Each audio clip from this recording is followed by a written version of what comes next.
No other American has been as deeply involved in the war in Ukraine as General Mark Milley, the Chief of Staff. At 6:45 in morning he was to meet with the commander of Ukrainian Armed Forces, General Valery Zaluzhny. I talk to him every week. Sometimes twice a week. 3 times a week, Milley said. 3 hours later, he took Sunday morning underground, deep into Pentagon, to a top-secret command center. Here, all the intelligence gathered from battlefields of Ukraine is monitored by his staff, who one day informs him what's going on in current operations today. The fog and friction of war is always present, but our information systems are pretty good, Milley said. Gen.Mark Milley monitors intelligence on front lines of Russia's invasion of Ukraine at the Global Situational Awareness Facility at Pentagon. Since the war began, this center has been monitoring Russia's devastating invasion, indiscriminate attacks on cities and the incessant razing of entire villages. 247.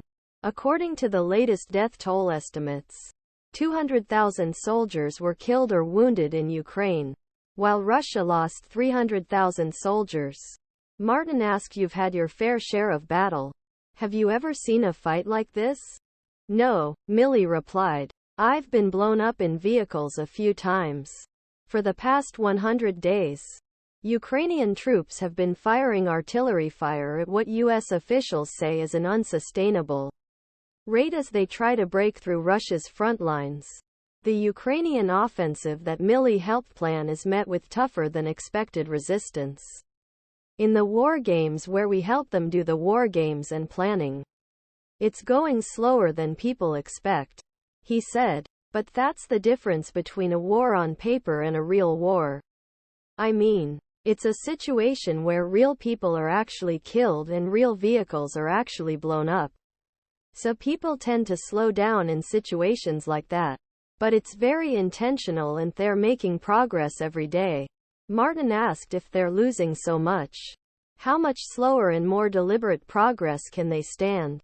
Your question is, how long will the political will of the Ukrainian people endure this level of carnage? The same goes for Russia.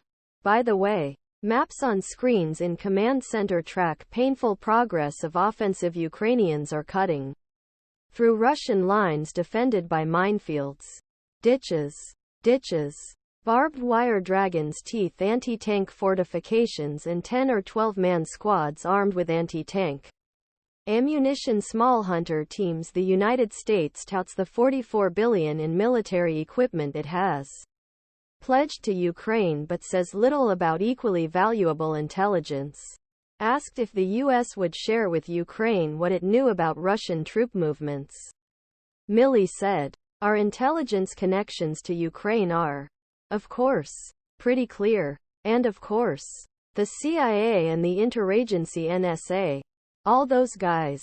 There's a pretty clear link to Ukraine. Or intelligence pipes. Are you helping Ukraine choose a target? Target selection.